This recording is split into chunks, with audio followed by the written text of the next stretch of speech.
is Faith Under Fire. Each Thursday on Family Life, we give voice to religious battlegrounds in this nation. I'm your host, Tracy Lynn. With us today, John Lomperis with the Institute on Religion and Democracy. This May, United Methodist Church delegates from around the globe will gather and vote on whether or not to split the denomination in favor of LGBTQ weddings.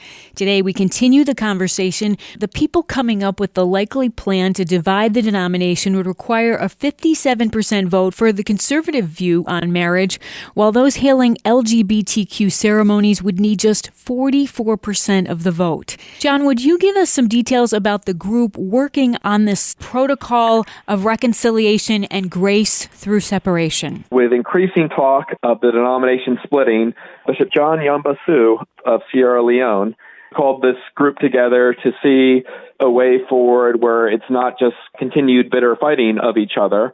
And there were a couple representatives of unofficial evangelical caucuses based within the United States that were there. But then there were also representatives of, number one, liberal unofficial caucuses, number two, representatives of our bishops, and number three, people that were there supposedly to represent United Methodists outside of the United States. And I'm not aware of any people in the other three groups that would be on the side of the U.S. evangelical caucuses in terms of being defenders of traditional biblical values.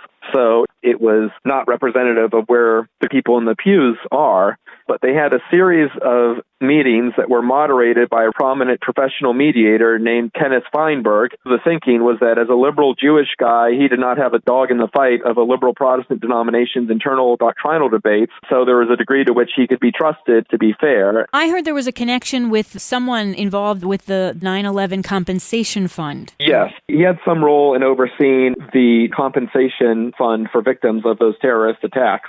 That was part of his experience that was cited for why he would be a good person, is that he was negotiating that. He's negotiated some other very prominent deals. John, under this plan, what would happen as far as the name and the church buildings? The terms are still being negotiated. I would hope that in terms of the name and the logo of the church, that there could be some continued use where both sides could say that it's not the conservatives leaving, but it's one part of the United Methodist Church that is continuing different.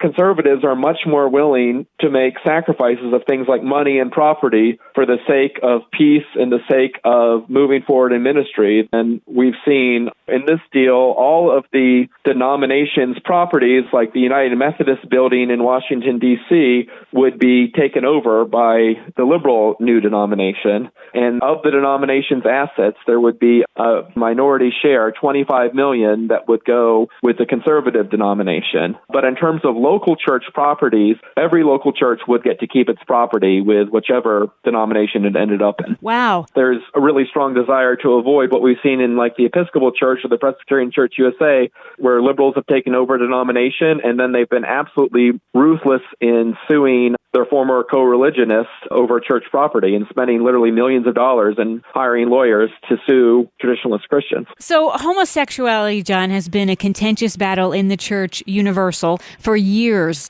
Have we Christians fallen behind on addressing homosexuality from the Bible? Yes, the Bible could be hardly more clear that homosexual practice is immoral. We do need to acknowledge, I think, that we Bible-believing evangelical Christians have sometimes failed to be compassionate to those in our churches and families who have found themselves, through no choice of their own, struggling with their own sexuality or sexual identity. When we focus too exclusively on homosexuality, our friends who self-identify as LGBTQ can feel like they're being unfairly singled out. The fact is, we have lots of other problems that we need to be talking about, not instead of, but as a both and. In terms of very widespread internet pornography, that's an issue for probably a much greater number of people, and also widespread acceptance, even in the church to some degree, of cohabitation. I just saw a recent prominent survey reporting that of adults that researchers identified as quote-unquote fundamentalist Christians, only 37% said that sex outside of marriage was always wrong, while 41%